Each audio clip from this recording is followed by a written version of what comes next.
Guys,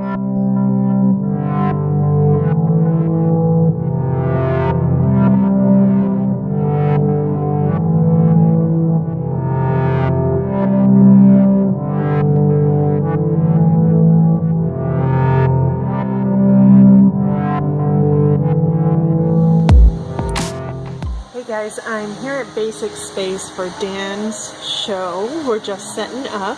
There are so many amazing pieces here. It's ridiculous.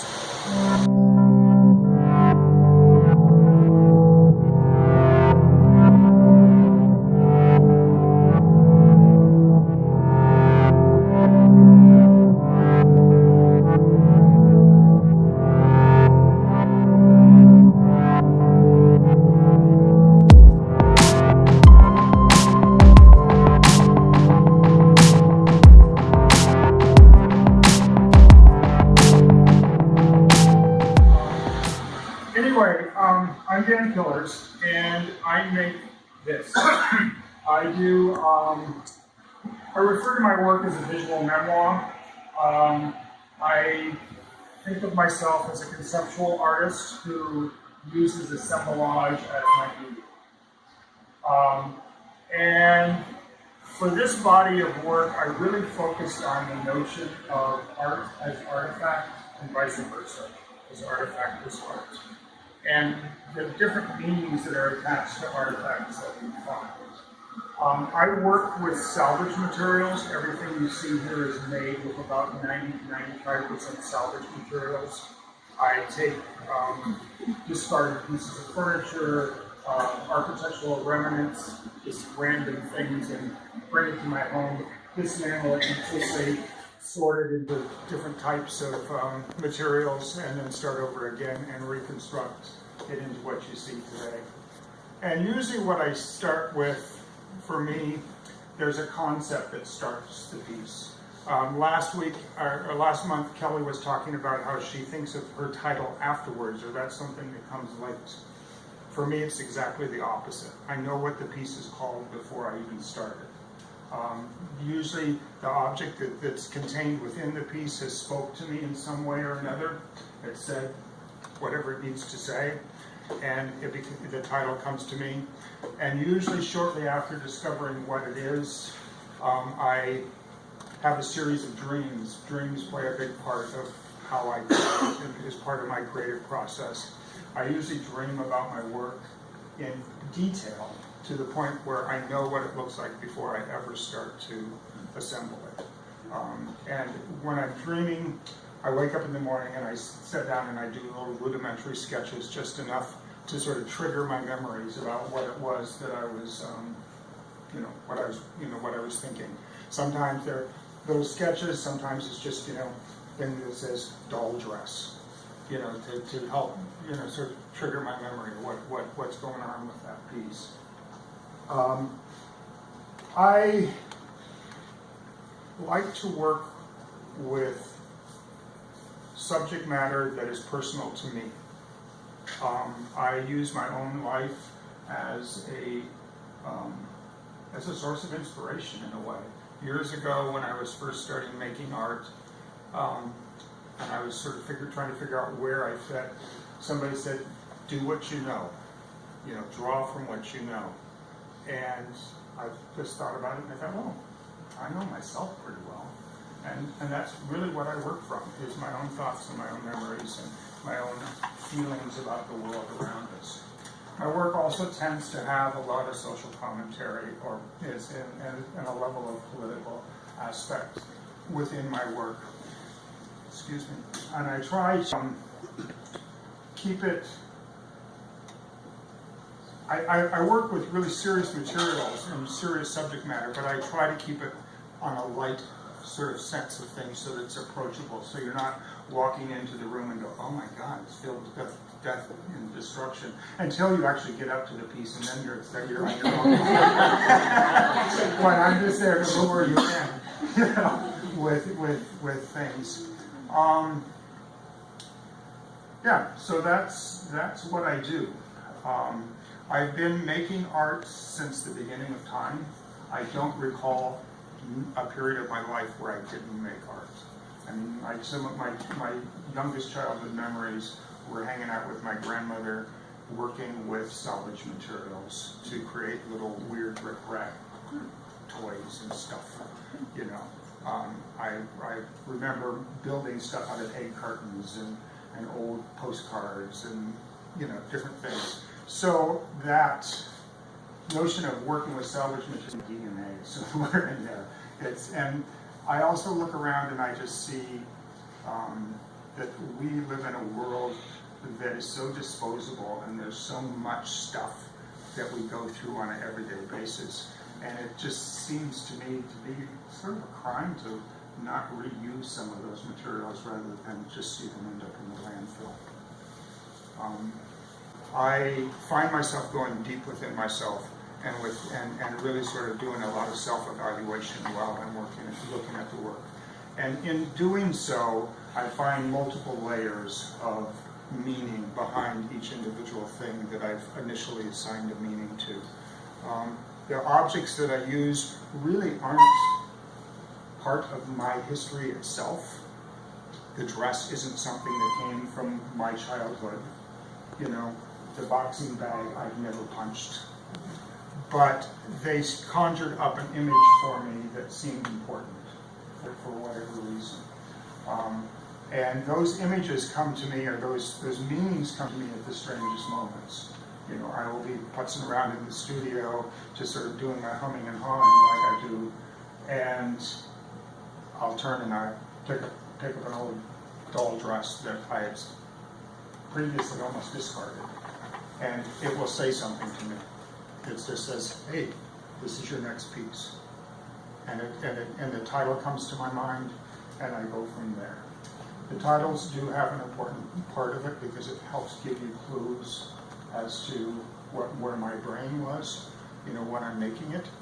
But I also hope that it allows for you to have your own personal interpretation as well, so that you can relate to it on whatever level you need to relate to the work in itself.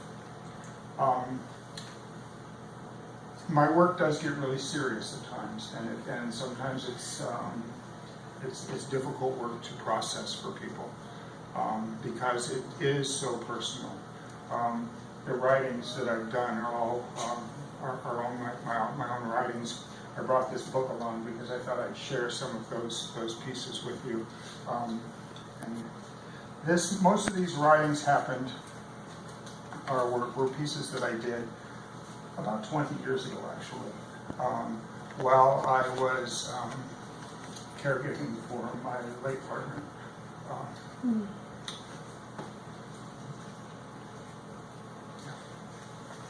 And that's a big part of my story. My voice as an artist, or my contemporary voice as an artist at least, really came about in the 1980s, during a time as a gay man I was losing my community. And I needed to find a place to put that. And art was the natural place. So that's where that started. And from that, the world opened up, and I started looking at things beyond just my own personal life and how the world as a whole is sort of in need of healing. And I look around and see that. And I hope that my work is an avenue to help facilitate that healing. And I address topics from Orlando, you know, the slaughter of 49 people, Syria, the Holocaust, manhood. Those are all parts of how I look at the world. I realize that the world that I was born into, the body that I was born into, I have a lot of privilege.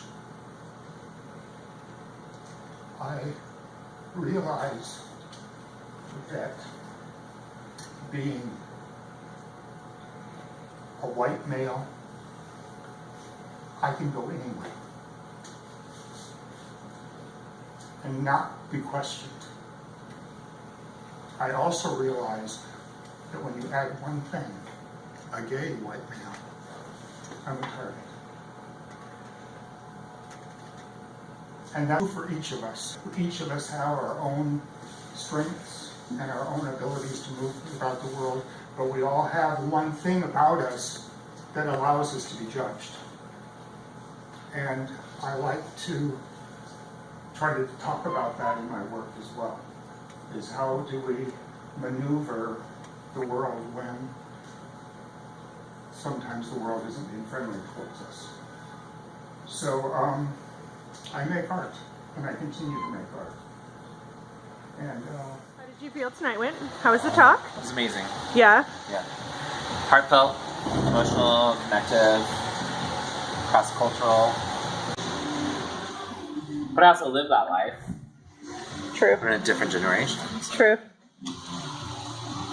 It's interesting because times are different right now than his world. Times are different from my youth. I'm married to somebody who's a lot younger than me, so times are very different right now. Like, I don't know, it was emotional for me. I cried quite a bit. I tried to move out of the camera's view. But it was, I think, powerful and important. And I love how he ties that piece he said. I will, what do you call that? Which one? Paraphrase, but where he says, he was fine because he was a white male, blah, blah, blah. Except for you throwing that one thing. That Gay. one part. But we all have that one thing. Sure. Right? Like, how powerful is that as a statement? And it made me reflect on the show in such a different way. So the show's already powerful to me, and I look at it globally, interpersonally. It is that one thing, right? Syria. What's the one thing? They're in Syria. Drag queens. Gay.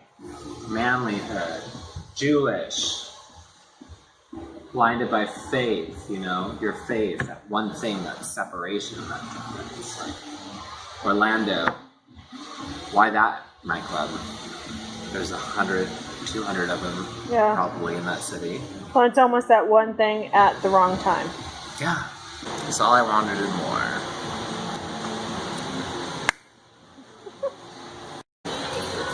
no, I think it went well. That's what can I say? I mean, I moved my mouth, words came out, and, Yeah. and people cried. Yes. So it was good. And I thank you for opening up. Yeah. That's not easy to do, especially in I front hate of... I do want to share the one poem that's on the wall here. Dear friends, I feel life. I'm living proof. I'm strong, stronger than I've ever wanted to be. I live with passion, yet I'm surprisingly calm. I felt pain before. It burns like cinder, smoldering, bursting to flames with a single breath, spreading like wildfire. It scorches my heart, blackens my thoughts. Tears fill my eyes, spilling down my face like rain, cooling rain. My heart still beats. My thoughts flow. I live life. I'm living proof. I'm strong, strong as I've ever wanted to be.